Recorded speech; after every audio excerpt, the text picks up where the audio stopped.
விஜய்க்கு பணக்கொழுப்பு என பேட்டி கொடுத்த நாம் தமிழர் கட்சியின் தலைமை ஒருங்கிணைப்பாளர் சீமானுக்கு தாவேக பதிலடி கொடுத்துள்ளது.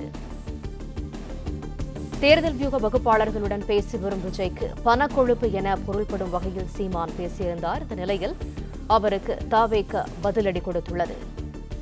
மைக்கை நீட்டினால் சீமான் உளறுகிறார் என தாவேக பதிலடி கொடுத்துள்ளது. சமகால சமூக சூழலில் அரசியல் கட்சிகள் தேர்தல் வியூக வகுப்பாளர்களை நியமிப்பது அவசியம் என தாவேக தெரிவித்துள்ளது. விஜய்க்கு பணக்கொழுப்பு என பேட்டி கொடுத்த நாம் தமிழர் கட்சியின் தலைமை ஒருங்கிணைப்பாளர் சீமானுக்கு தாவேக பதிலடி கொடுத்துள்ளது. சமகால சமூக சூழலில் அரசியல் கட்சிகள் தேர்தல் வியூக வடிவமைப்பாளர்களை நியமிப்பது அவசியம் என தாவேக தெரிவித்துள்ளது. அண்ணன் சீமானுக்கு நடைமுறை அரசியல் யதார்த்தம் புரியவில்லை எனவும் தெரிவிக்கப்பட்டுள்ளது. அண்மை செய்தியாக நாம் பார்த்து வருகிறோம். தேர்தல் வியூக வகுப்பாளர்களுடன் பேசி வரும் விஜய்க்கு பணக்கொழுப்பு என பொருள்படும் வகையில் சீமான் பேசியிருந்தார். கூடுதல் தகவல்களை எமது செய்தியாளர் மகேந்திரன் வழங்க கேட்கலாம். மகேந்திரன், வணக்கம். விவரங்கள் என்ன?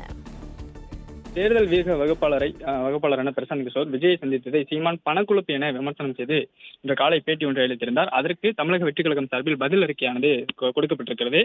ஊடகவியலாளர்கள் ஒளிவாங்கியை நீட்டினால் அண்ணன் சீமான் எதையாவது உளறுவதையே வழக்கமாக கொண்டுள்ளார் என்றும், சமகால சூழலில் அரசியல் கட்சிகள் தேர்தல் வியூக வடிவமைப்பாளர்களை நீப்பதன் அவசியத்தை புரிந்து கொள்ளாமல் பணக்கொழுப்பு என்று பகிரங்கமாக அமைத்துள்ள சீமானுக்கு நடைமுறை யதார்த்தம் புரியவில்லை என்று அக்கட்சியின் கொள்கை பரப்பு இணைச் செயலாளர் சம்பத்குமார் பதிலடி அறிக்கை ஒன்றை கொடுத்திருக்கிறார்.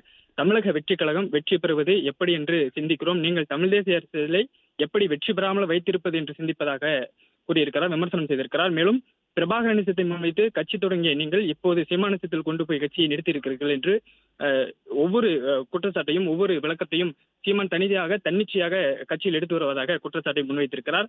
மேலும் தமிழக வெற்றி கழகத்தை பொறுத்தவரை எப்படியாவது வெற்றி கழகம் வெற்றி பெறுவது எப்படி என்று சிந்திக்கிறோம் என்றும், தமிழ் தேசிய அரசியலை எப்படி வெற்றி பெறாமல் வைத்திருப்பது என்று சீமான் சிந்திப்பதாகவும் இந்த கொள்கை பரப்பு தமிழக வெற்றி கழகத்தின் கொள்கை பரப்பு இணைச் செயலாளர் சம்பத்குமார் சீமானுக்கு பதிலடி கொடுத்திருக்கிறார்.